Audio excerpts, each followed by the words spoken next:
Well, it's one of those things that until you see all of the consequences involved, you've got to be sure that you understand all of the consequences, not just what you expect.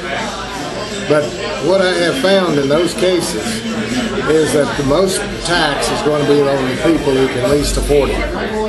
And when you get down to it, you've got 23% for federal, then you've got in this county it's 7% tax for sales. So by the time everybody's going to end up paying more tax. They make a big deal about nobody getting, if they made under a certain amount of money, getting their taxes raised this year. Well, that's baloney. Because I just had to send a $1,000 check to the IRS, and $25 of that check was the penalty that I had to pay because not enough money was taken out of my paycheck because the federal government told them not to take it out of my paycheck without my knowing it. So my taxes were raised by at least 25% that I know of, and I imagine there's millions of more people throughout this country that are in the same boat. Well, one of the things you've got to be aware of, when I was first started working with taxes,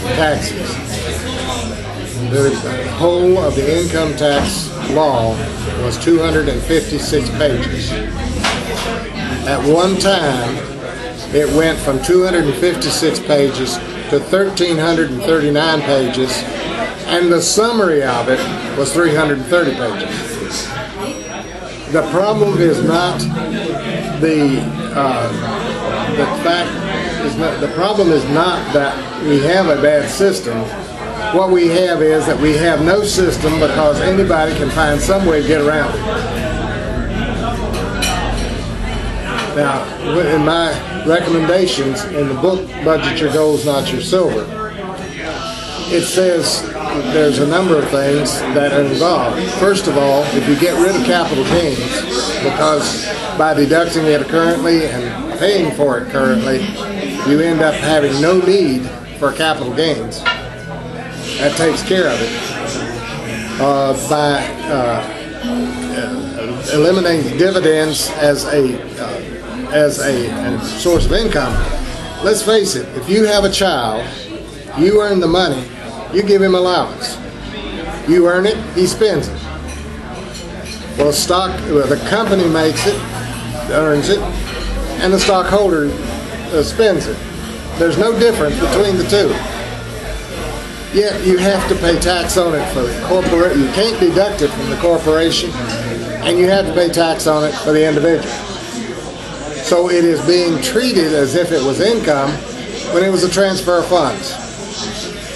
So if you get rid of the capital gains, you get rid of dividends, tax on dividends? Huh? You mean the tax on dividends? Well, I'm saying that either the corporation could deduct it, or the individual could omit it from his income. Only tax it once, don't tax it twice. The way you're sounding is like you want to get rid of dividends. I didn't think that's what you meant. No, the tax on dividends, either to the corporation or the person, but it still needs to be taxed, but only once. Because it's not income, it's a transfer of funds. There's a total of 6 changes that need to be made. And this is something that really bothered me. I had clients who came in who were starting a business. They had to buy inventory to start it. Well, they couldn't deduct that inventory currently. So they had to pay out to get the inventory, and then they had to pay out for the profit that they didn't get. In one case, a guy had to pay $3,000 to get the equipment to start a tree farm. His tax ended up being $4,000 because they could only deduct up to an amount that he earned, and that only in a percentage of it. So he ended up taxing more than he paid out. And the fact that you pay it out and then have to pay it for tax has destroyed more businesses a particular customer, well, within 3 years after starting, most businesses fail. And most of the time, it's for the very simple reason that they had to buy the inventory, then they had to pay tax on what wasn't sold, and the tax ended up being more than their profit for those 3 years. And it's a very serious problem. We've got a lot of bankruptcies of people who start business, and for the first 3 years, they actually end up paying more tax than they have profit.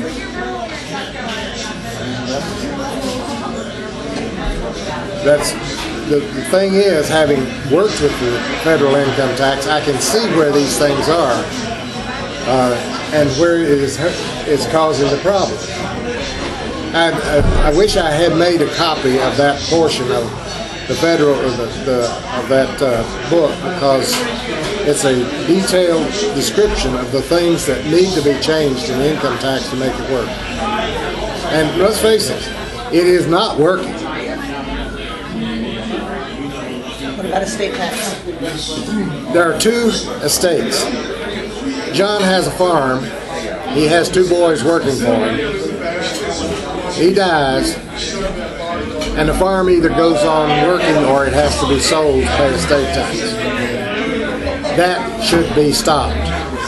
On the other hand, there's John, who has $500,000 invested, and he's getting 10% on that every year, and he dies, and it goes to his heirs, and it goes to them full price so that they continue to amass and amass it. It's possible with that you can end up having all of the money in the world in your hands. But the person who has a farm, an operating farm or business, if he is operating it separately from all other businesses, he should be allowed to ignore the estate tax so long as all funds to pay off heirs is paid from other sources. What we've had around here in many cases has been that the farmer dies and he has 3 sons who are working on the farm, and he has 3 daughters who are married and off somewhere. They have to pay off the 3 daughters, and then the farm goes under because they don't have enough money from the farm to pay the 3 daughters. If you had an insurance policy on the man who died, and that went to pay off the 3 daughters, you see, then the farm could continue. And I would say that in that case, there should be no estate tax of any kind. And so you're okay with an estate tax? Only when it is a situation that is not operating. If it's operating, it should be gotten rid of completely.